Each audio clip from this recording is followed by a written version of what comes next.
Morning students, welcome to your chemistry class and I am your chemistry teacher Sikha Singh, and today we will discuss about your first chapter chemical reactions and chemical equation for class 10th.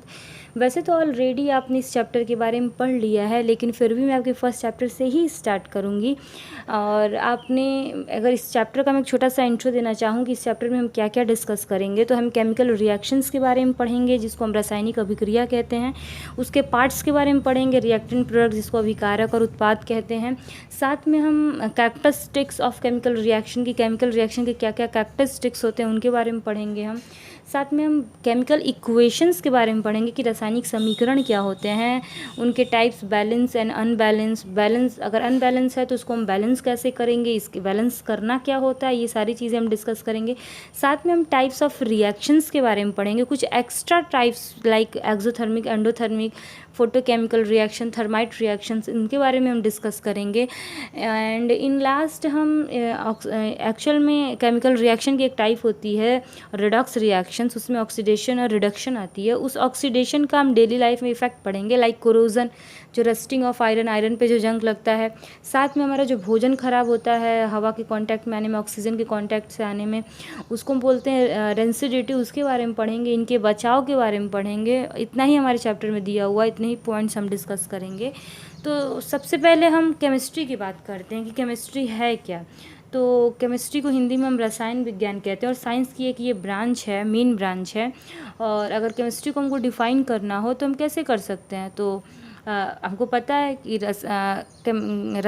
रसायन विज्ञान में हम क्या पढ़ते हैं, हम पदार्थों के बारे में पढ़ते हैं, पदार्थों के गुणों के बारे में पढ़ते हैं, पदार्थों की संरचना के बारे में पढ़ते हैं और उनका दूसरे पदार्थों के साथ रिएक्शंस जो होता है उसके बारे में पढ़ते हैं। तो we can say that chemistry is the branch of science in which we study about substances, their formation, their structure, their physical properties, their chemical properties and their reactions with other substances, हम बोल सकते हैं इसको। तो चलिए हम अपने first topic पे आते हैं। वैसे तो केमिस्ट्री के भी 3 मेन ब्रांचेस होते हैं, physical chemistry, organic chemistry, inorganic chemistry, but ये सब हम हायर क्लासेस में डिस्कस करेंगे, क्लास 11th में। और वैसे तो केमिस्ट्री के फादर कंसिडर किए गए एंटोनी लवाजे या एंटोनी लवाइजियर, प्रोनाउंस हम कर सकते हैं।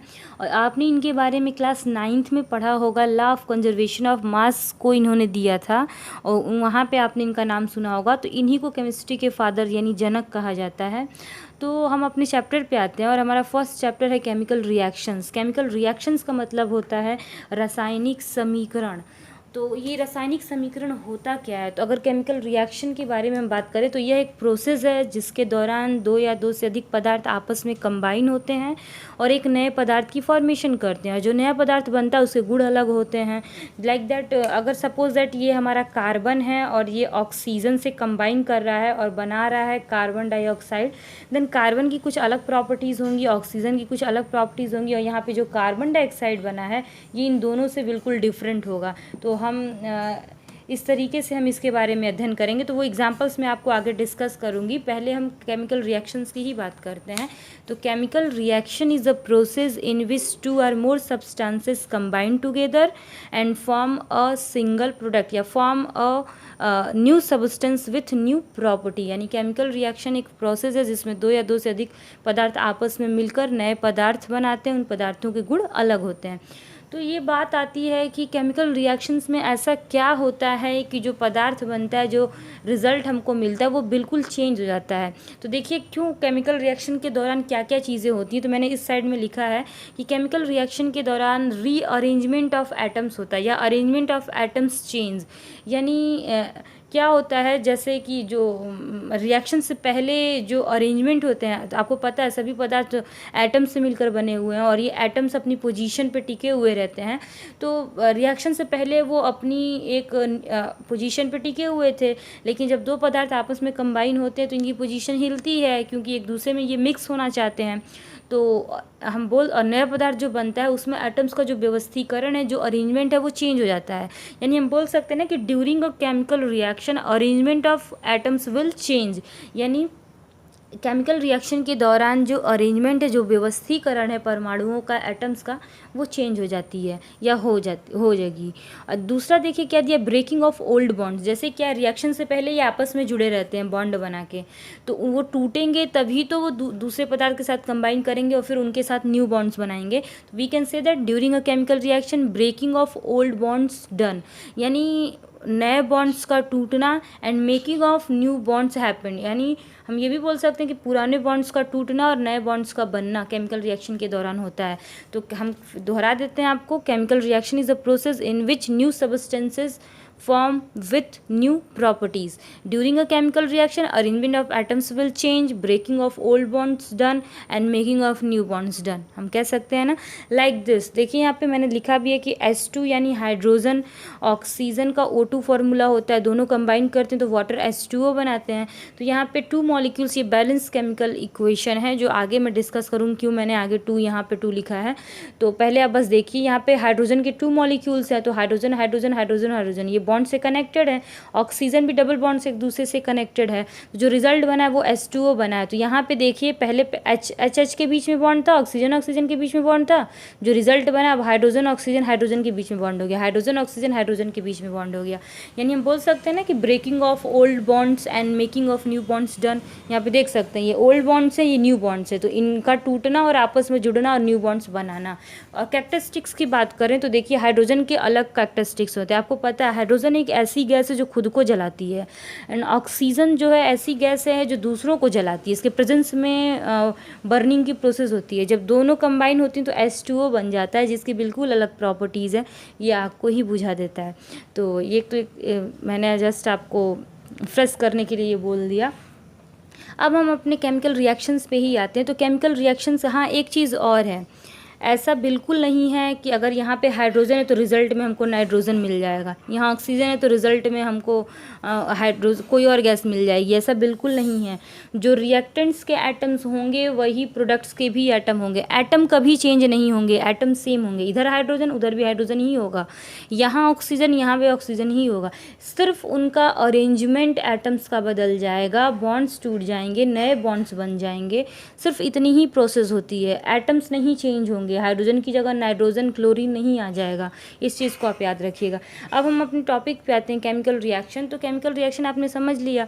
अब केमिकल रिएक्शन के कितने पार्ट्स होते हैं? तो केमिकल रिएक्शन के 2 पार्ट्स होते हैं, एक रिएक्टेंट्स एंड प्रोडक्ट्स। रिएक्टेंट को हम हिंदी में बोलते हैं अभिकारक, एंड प्रोडक्ट को बोलते हैं उत्पाद। तो रिएक्टेंट्स क्या होते हैं? जैसे मान लीजिए 2 लोग झगड़ा कर रहे हैं, तो जो 2 लोग झगड़ा कर रहे हैं वो रिएक्टेंट्स हो गए, रिजल्ट तो बाद में आएगा ना। तो यानी कहने का मतलब है कि reactants are those substances which take part in a chemical reaction.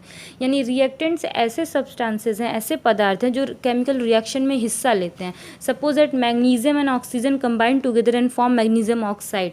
तो यहाँ पे आपको मैग्नीशियम दिख रहा है, ऑक्सीजन दिख रहा है, ये दोनों रिएक्ट करेंगे तो ये रिएक्टेंट्स हो गए।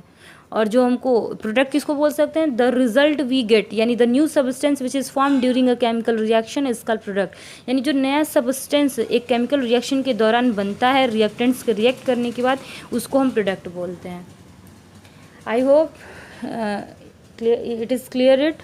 अगर कोई प्रॉब्लम होती है तो आप कमेंट करके व्हाट्सअप या ये मेरे यूट्यूब पे भी वीडियो अपलोड है, आप वहाँ पे कमेंट करके पूछ सकते हैं।